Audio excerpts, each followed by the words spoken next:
कभी सोचा है कि इंडिया में कुछ स्टॉक्स की कीमत 1 लाख रुपए से भी ज्यादा कैसे हो सकती है? आज हम इसी सवाल की तह तक जाएंगे। हम दो बहुत अलग लेकिन बहुत महंगी कंपनियों को देखेंगे और ये समझने की कोशिश करेंगे कि उनकी इतनी ऊंची कीमत के पीछे आखिर राज क्या है। तो चलिए मिलते हैं बाजार के उन दो महारथियों से जिनका हम आज विश्लेषण करने वाले हैं।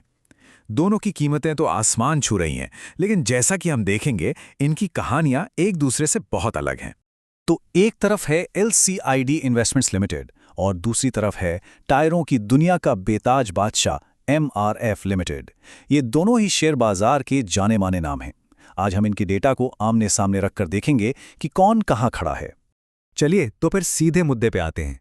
ELCID इन्वेस्टमेंट्स, इसके एक शेयर की कीमत 1,19,000 रुपए से भी ज्यादा।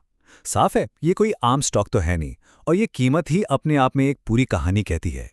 और अगर ELCD की कीमत देखकर हैरानी हुई तो जरा MRF लिमिटेड के एक शेयर की कीमत पर नजर डालिए, लगभग 1,39,000 रुपए। मतलब ये स्टॉक्स एक अलग ही लीग में खेल रहे हैं। तो ये हैरान करने वाले आंकड़े तो बस कहानी की शुरुआत है। असली सवाल तो यह है कि इन नंबर्स के पीछे क्या चल रहा है। आइए जरा इन नंबरों की परतें हटाते हैं और देखते हैं कि अंदर कहानी क्या है। तो हमारे विश्लेषण के पहले राउंड में हम इन कंपनियों की बुनियादी प्रोफाइल को समझने की कोशिश करेंगे और इसके लिए हम एक बहुत ही मजबूत टूल का इस्तेमाल करेंगे जिसे कहते हैं स्वॉट एनालिसिस। अब ये स्वॉट एनालिसिस क्या भला है? बहुत सीधी सी बात है। SWOT मतलब स्ट्रेंथ्स, वीकनेसेस, अपॉर्चुनिटीज और थ्रेट्स। आसान भाषा में कहें तो कंपनी की अपनी ताकत क्या है, उसकी कमजोरियां क्या हैं, बाहर बाजार में उसके लिए मौके क्या हैं और उसे किन खतरों से सावधान रहना। तो चलिए पहले ELCID के स्वॉट प्रोफाइल पर नजर डालते हैं। यहां देखिए 12 ताकतें हैं और 9 कमजोरियां। ये तो हो गए कंपनी के अंदरूनी मामले, पर जो बात सबसे ज्यादा ध्यान खींचती है वो है अपॉर्चुनिटीज। 0, एक भी नहीं। एक इन्वेस्टमेंट कंपनी के लिए ये एक बहुत दिलचस्प बात है। ऐसा लगता है कि कंपनी का पूरा ध्यान बाहर मौके ढूंढने के बजाय अपने मौजूदा पोर्टफोलियो को संभालने पर ही लगा हुआ है। और अब आते हैं MRF पर, और यहां तस्वीर बिल्कुल पलट जाती है। देखिए 18 ताकतें जो कि बहुत ही प्रभावशाली हैं, और LCD से एकदम अलग इसके पास 6 बाहरी अवसर भी हैं। तो ये एक ऐसी कंपनी की तस्वीर है जो न सिर्फ अंदर से सॉलिड है बल्कि बाहर भी ग्रोथ के लिए लगातार नजर बनाए हुए हैं। तो जब हम दोनों को एक साथ रखकर देखते हैं तो एक साफ तस्वीर उभरती है। ELCD की कहानी ज्यादातर अंदरूनी मामलों पर ही टिकी हुई लगती है, जबकि MSRF अपनी मजबूत अंदरूनी हालत के साथ साथ बाहर की दुनिया में भी मौके भुनाने के लिए तैयार देखता है। ठीक है, तो चलिए अब आते हैं राउंड 2 पर।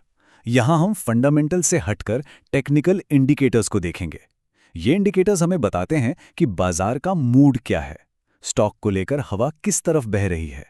एक तरह से ये स्टॉक का हेल्थ चेकअप है। इस केबल में कुछ बहुत जरूरी टेक्निकल इंडिकेटर्स दिए गए हैं। चलिए एक एक करके इनका मतलब समझते हैं और देखते हैं कि ये हमें बाजार के मूड के बारे में क्या इशारा कर रहे हैं। तो सबसे पहले है RSI यानी रिलेटिव स्ट्रेंथ इंडेक्स। इसे बाजार का मूड मीटर भी समझ सकते हैं। ये बताता है कि किसी स्टॉक में खरीदारी या बिकवाली कितनी तेजी से हो रही है। अब देखिए, अगर RSI 30 से नीचे चला जाए तो माना जाता है कि स्टॉक ओवरसोल्ड हो गया है, मतलब उसमें जरूरत से ज्यादा बिकवाली हो चुकी है। और LCD का RSI कितना है? सिर्फ 15, जबकि MRF का RSI 43.4 पर है, जो कि एक ज्यादा न्यूट्रल लेवल माना जाता है। इसके बाद आता है MFI यानी मनी फ्लो इंडेक्स। जैसा कि नाम से ही जाहिर है, ये देखता है कि स्टॉक में पैसा आ रहा है या जा रहा है। ये बाजार के जोश को मापता है। यहां भी देखिए MRF का MFI 35.3 है, जबकि LCD का सिर्फ 20.6। मतलब MRF की तरफ पैसे का बहाव ज्यादा पॉजिटिव दिख रहा है। और आखिर में इंडस्ट्री PE रेशो। इसको समझने का सबसे अच्छा तरीका है वो पड़ोस वाला उदाहरण। मान लीजिए आप घर खरीद रहे हैं तो आप उस इलाके की एवरेज कीमत तो पता करेंगे ही, है ना? बस ये वही है। ये हमें याद दिलाता है कि ये दोनों कंपनियां बिल्कुल अलग अलग पड़ोस में हैं, अलग अलग इंडस्ट्रीज में, जहां वैल्यूएशन के पैमाने भी अलग अलग होते हैं।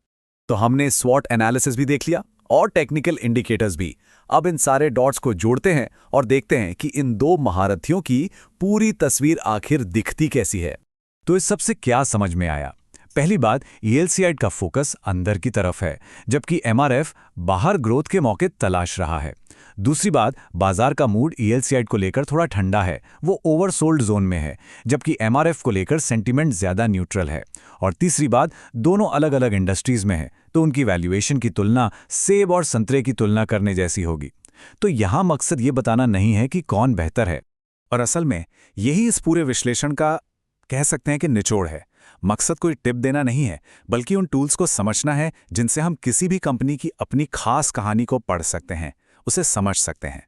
तो आखिर में एक सवाल के साथ छोड़ते हैं। जब किसी कंपनी को परखा जाता है तो ज्यादा वजन किसे देना चाहिए, कंपनी की अपनी बुनियादी ताकत को या फिर बाजार में चल रही उसकी रफ्तार को? ये वो सवाल है जिस पर सोचने के लिए हर इन्वेस्टर को एक बार रुकना पड़ता है।